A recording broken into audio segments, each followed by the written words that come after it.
Hello, I'm Dr. Graham. I would like to answer some of the more frequently asked questions by doctors and clinicians who prescribe and recommend Posture Pump Disc Hydrators. First, let me thank you for your unfailing support over the years. As of the beginning of 2010, you have applied patented posture pump technology to nearly 2 million patients. We can never know the precise number of people you have collectively restored to productive lives by breaking the debilitating cycle of addictive pain medication. But we are grateful and proud you have allowed us to participate. And special thanks to the many medical specialists who have reported avoiding last resort surgeries with the help of the posture pump. You have been tremendous and we truly appreciate your support. Your most frequent questions have been, what is the simplest way to explain the necessity for forward curves in the neck and back? And how can I quickly explain disc hydration? Let me tackle both of these together and hopefully cover your other questions in the process. Thank you very much.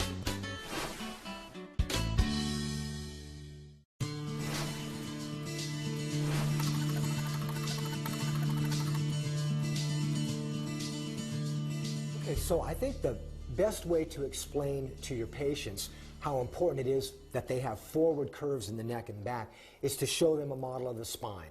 Something like this, or it can be a drawing. From the front, we want to explain to them that the spine should be relatively straight and in line, but from the side is when we see these big curves. Most people don't know what their spine looks like from the side. They just assume it should be straight. However, we see the big curve we have in the neck, big curve we have in the lower back. And then we want to explain to them that the discs are in the front of the bones, not the back of the bones, but in the front. And if we lose these curves, weight now bears forward on the soft disc tissue in the front and the soft disc tissue in the lower spine as well. We don't like that to happen because, and this gets into the disc hydration question you asked, when we put pressure forward on the disc, we force the fluid out of the discs, whether it's the neck or the back. For any prolonged period of time, if we have weight forward on these joints, the fluid will be forced away from the disc. And if it's left like that over a period of time, the disc will dry up and eventually the bones will change their form. Let's take an example. If we look at this individual here, this is a picture of the neck from the side. We notice that there is a nice curve, a forward curve in the spine. This is a picture of the neck from the side, only in this case, this individual has lost his normal curve in the neck. Therefore, putting pressure forward on the soft disc tissue, forcing the fluid out of the discs. Now, over a period of time, we can see that this individual, for example, 55 years old, a young man, but because he has lost the normal shape of the spine and forced the fluid out of the discs are thinning here and bone spurs are growing. And this is because the joints are dried up now, the spine is very stiff. The discs cannot get their fluid back. Now we want to think of the disc as a sponge filled with fluid. Now if I take this, and this one is filled with fluid, if I take this sponge, I'll put it in the glass so you can see it. If I am to put pressure down on this sponge, as in this individual's neck, where the neck has buckled forward and collapsed upon these discs, what happens when I put pressure on the sponge, the fluid is forced out, as you can see. Now, if I take the pressure off, the fluid is drawn back in the sponge. So we want to keep the fluid in the sponge, not out of the sponge. And the same thing holds true with the discs in the neck. If we put pressure forward on the neck or the back over a period of time, we will force the fluid out of those discs. Those discs will dry up and this spine will age rapidly. So we've explained to the patient how forward pressure on the neck and the back forces the fluid out of the discs. And if their spine remains in that forward position over a period of time, and that could be looking down at a computer all day, could be an accident where someone's neck has been whipped back and then forward really hard in a whiplash type injury, could be falling off your bicycle when you're 5 years old. A lot of things contribute to the loss of the normal shape and the loss of the normal posture. Here's an individual here who has a normal curve in the spine. And we see here that the openings where the discs are wide. The bones are clean. We look at this particular individual. We've got an opening here, a wide disc space, but all of a sudden, collapsing disc space, totally collapsed disc, collapsing disc space, bone spurs growing in the neck there. Again, tremendous amount of pressure over the years, forcing the fluid out, the discs dry up, and the spine literally starts to rot away, becomes very stiff and painful. Now, what we like to point out here is that when we lose the fluid in the discs, it does take time to happen, and people don't feel it immediately. That's why it's very important for them to go to the doctor and be examined. This individual is only 55 years old. That's a young man by today's standards. Because he lost the shape of his neck and forced the fluid out of the disc, his spine now looks like a 75 to 80-year-old person, maybe 90 years old. And lo and behold, we look over here, and here's an individual that went through his life with a normal curve in his spine. He's 75 years old. The discs are open. There's no bone spurs. He's got the neck of, say, a 20-year-old, even though he's 75. So, like Dr. Harry Farfan, the famous medical doctor who's written textbooks, has said, aging and degenerative changes are not synonymous. Of course, what he means by that is, here's a person only 55, spine is seriously damaged.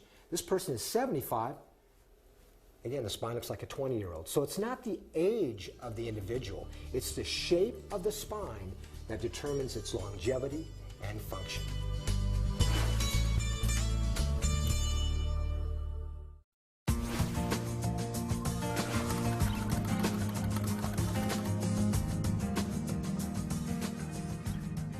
So the next step in explaining how important it's going to be for the patients to restore the posture in their neck and back, and also to hydrate their discs, is to, I think, to show them maybe one of the x-rays you may have of someone before and after they use the posture pump. If you don't have them, they can certainly go on our website, and you can go on our website. You can even print out some of these examples. And here's one for you right now. Here's an individual who was x-rayed in a seated position. You can see that before he used the posture pump, he has lost all of his curve. In fact, he's not only went to zero, he's negative 13 degrees. And we notice that their neck, like the chart before, has lost the curve. In other words, the neck is going back. Here's a picture of the same person after only one 20-minute treatment with this posture pump cervical device. Notice the disc here, very thin. And notice it here, it's wide open. It's 100% wider. It's double in thickness now after one treatment. Now he has a curve in his neck, and look at that compressed disc. Look how wide it is now. It's no longer compressed to this point. It's twice as wide now. So we've got, from negative 13 degree, we've got a plus 22 degree curve in the neck. That's a 35 degree change in one treatment for 20 minutes. The posture pump machine works very well, and if you can explain it to the patient how important it is to have the fluid back in the disc, you'll have great patient compliance because they like to use it. So here's another example that you can print off from our website at posturepump.com. Again, another cervical x-ray from the side, and you can see here again an individual who, rather than have a full nice curve in the neck where the weight is off the disc, they have compression again down on the disc. And you can see the yellow arrow. It's depicting how close together these joints are. The yellow line is showing you that it started off with a curve, and then all of a sudden the spine buckled back. That's known as a lordotic S-curve. Obviously, patients don't need to know that information, but they can understand, again, the clamping down of the disc, the trapping of that disc fluid, and forcing it out. Now here's, again, after one posture pump treatment, one 20-minute treatment at 8 psi, and look at what's happened. We've got a curve in the neck now. It's not buckled back in the middle. We've got a curve, and look at the difference in disc space here and here. See how it's closed down here and it's spread wide open? So the beauty of being able to print these x-rays off on our website and show them to your patient is that they can actually see the difference when the disc has been compressed, and after only one treatment, how it can be decompressed with the Posture Pump Disc Hydrator. They'll be more apt to use it at home, they'll be more apt to follow your recommendations, and they will get the results that you want them to have.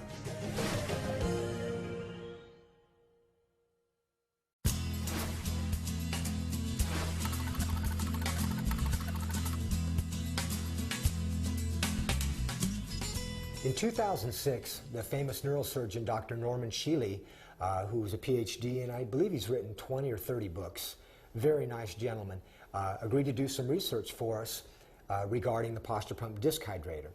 And the first study he did in 2006 depicted this type of situation over and over in the 34 patients that he performed MRIs on. In this study, he performed an MRI before treatment with the Posture Pump Disc Hydrator, and then an MRI on the same patient immediately after the treatment. This particular study, the patient underwent one 20-minute session using the Posture Pump Disc Hydrator. And he found out something very interesting, something that we hadn't proven before. Take a look again here at the discs. Again, this person is facing that direction. Cervical, spine. You see the discs here. Notice what he depicted here as bulges. After one 20-minute treatment, look at the spine now.